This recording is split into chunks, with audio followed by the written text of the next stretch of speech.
Hemos hablado de los elementos que conforman a la narrativa, todo escenario narrativo, la atmósfera, los personajes, la historia. Hemos hablado del desarrollo, digamos, tradicional de un relato, donde tiene un planteamiento, un nudo y un desenlace. Pero no hemos hablado del vehículo mediante el cual se crea esto. Entonces vamos a dedicar un par de minutos a hablar de el lenguaje. El lenguaje que nosotros manejamos y que no es un lenguaje que no se aprende en la escuela. Esto es muy importante. A mí me preocupa a veces cuando la gente estudia idiomas y lo que aprende es gramática. Pero hay cosas de gramática española que no me sé. Nunca estudié filología. ¿No? Nunca estudié lingüística española. Estudié el lenguaje según fue manejado. Y no me daba cuenta que lo estaba estudiando según lo manejaban los escritores, los traductores, los poetas, los narradores, los periodistas. Yo recuerdo, por ejemplo, una cosa que me fijé mucho en el lenguaje cuando yo estaba empezando en el periodismo, y alguien le hizo una larguísima entrevista a Fidel Castro, y encontró una forma de referirse a él distinta en cada párrafo para no repetir el comandante Fidel Castro o el primer ministro cubano. Que lo repites y no pasa nada, ¿me entiendes? Tú escribes y Fidel Castro dijo, y luego Fidel Castro respondió. Entonces le preguntamos a Fidel Castro y Fidel Castro repuso. Es transparente para el lector normal. Puedes decirlo y no pasa nada. Pero yo que estaba atento a cómo se construía la entrevista que habías hecho con tu grabadora, que era lo que usábamos entonces, tu grabadora, tus notas, llevabas notas por si fallaba la grabadora, me llamó muchísimo la atención que a lo largo de toda la entrevista empieza diciendo el comandante Fidel Castro, y luego dice el primer ministro cubano, luego dijo el líder del asalto al cuartel Madera, y luego dijo el hombre que tiene aterrorizado a Estados Unidos, y luego dijo el tirano que se niega a que haya elecciones en Cuba, y luego dijo el caballo, como le llamaban en la Sierra Maestra, y luego dijo Alejandro, como le llama el servicio secreto que se dedica a protegerlo.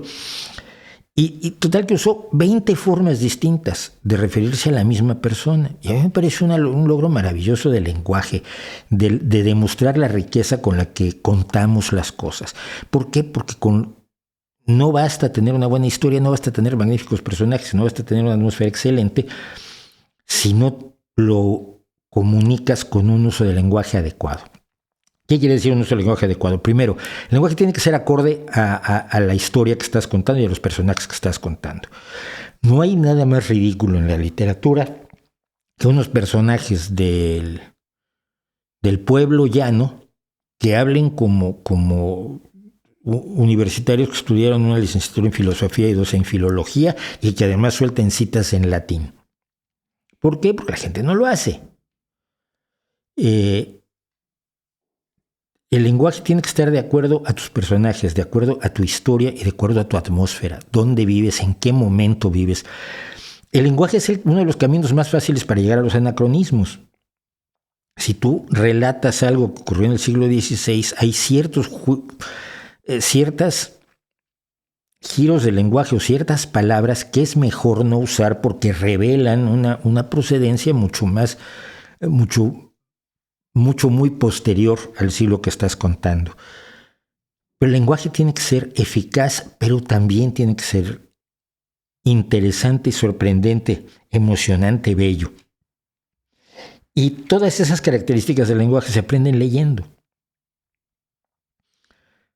Yo todavía sería partidario de leer el diccionario. Yo me pasé mucho rato feliz de la vida leyendo diccionarios. Claro, tú tenías el librote. Yo tenía el pequeño Larousse ilustrado, pero la familia no daba para más, ¿no? Entonces, y lo abrías. Y lo ibas siguiendo, ibas viendo palabras. Había palabras que no sabías que existían, había palabras que sonaban muy divertido, había palabras que parecían groserías y no lo eran. Había palabras interesantísimas, había palabras cuya definición tampoco entendías porque eras un chamaco. Y leías el diccionario. A mí me parece una tragedia que no se pueda leer Wikipedia, fíjese. O sea, que siempre tienes que buscar a lo que buscas, pero no puedes ojearla.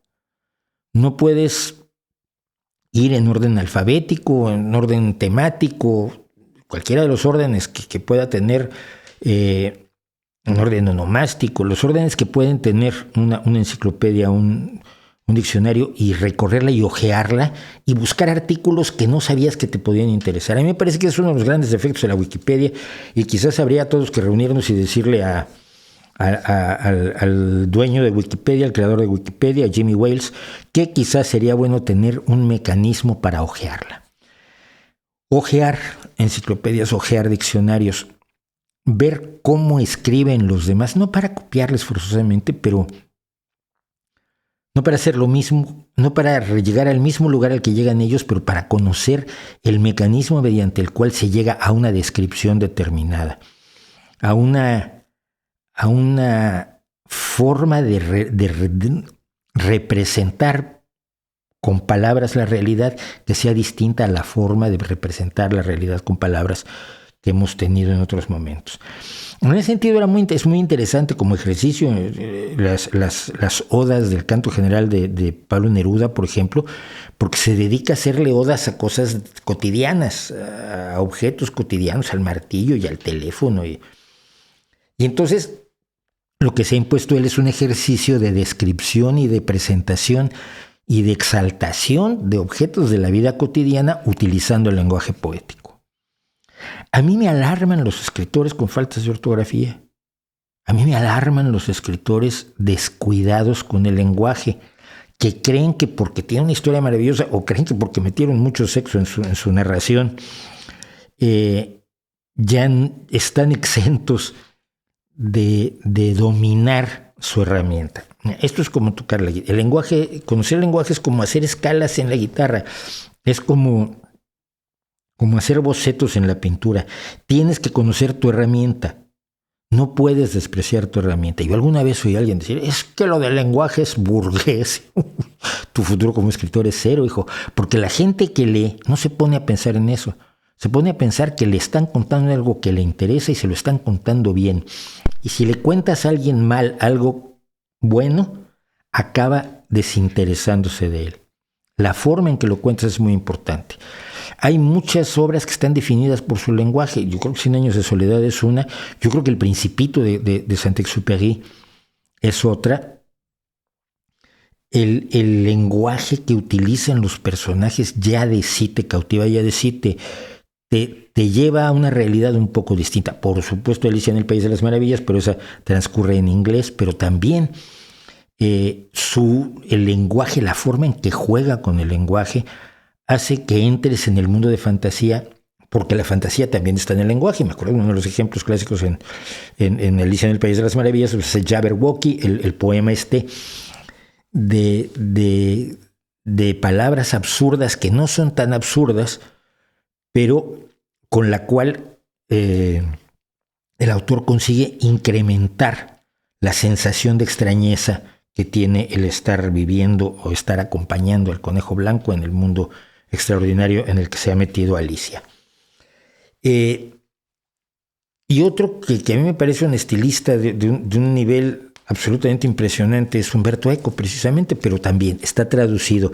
Entonces ahí dependes de la capacidad de dos, de la capacidad de uno para contarte las cosas en italiano y de la capacidad de otro para traducirlo sin hacer una masacre, porque las masacres son lo más sencillo del mundo en la traducción. Entonces, mucho antes que aprender cómo se estructura un cuento, mucho antes que aprender cómo se desarrolla un personaje, hay que aprender español. Hay que aprender el castellano, hay que aprender palabras, y más ahora que tenemos la red mundial, palabras que no están en tu idiolecto personal. Tu idiolecto es el lenguaje de tu entorno inmediato. Si tú vives en determinado barrio de determinada ciudad, en Buenos Aires o en Santiago o en Juchipila, hay una serie de elementos del lenguaje inmediato que conforman tu idiolecto. Sí puedes hablar como todos los mexicanos, como todos los chilenos, como todos los argentinos, pero hay una serie de giros, de dejes, de vocablos incluso, que son distintos en tu entorno. Una de las cosas que a mí más me gustó de empezar a venir a la Semana Negra en 1992, sin pensar que me quedaba yo a vivir aquí, fue empezar a tener amigos que eran cubanos, argentinos, italianos, estadounidenses que hablaban español, ecuatorianos, colombianos, porque empezamos a transvasarnos el idioma y empezamos los mexicanos a utilizar palabras interesantes en argentino, ¿no? O a insultarnos en chileno, po, y a entender que los cubanos decían las cosas de maneras que podían ser muy interesantes. Entonces de pronto nos insultábamos en 4 o 5 idiolectos al mismo tiempo y la gente nos miraba, ¿ustedes de dónde salieron? Pues es que claro, yo para hablar con mis amigos cubanos tengo que usar también el idioma de los cubanos, el idiolecto de los cubanos y el de los argentinos y demás. Con la red puedes aprender el español amplio, el español grande, el español de cada uno, que se va convirtiendo en el español de todos. Hay palabras que antes no se usaban en México, por ejemplo, la peli, a las películas no les decíamos pelis, pero es después de leer a muchos españoles en México que acabas llamándole peli a las películas. Entonces, aprovechar las características de la red mundial para aprender, buscar los recovecos del español, las sutilezas, las pequeñas joyas, las posibilidades de contar las cosas de manera distinta para poder tener la herramienta necesaria para contar esa historia que quieres contar. Yo creo que la semana próxima terminamos con el taller súbito de literatura, de narrativa, a menos que tengan algo más que quieran que yo cuente, que lo contaré con todo gusto y fina atención la próxima vez. Pero de momento pues dejamos el taller literario y espero que a quienes quieren escribir les sirva de algo.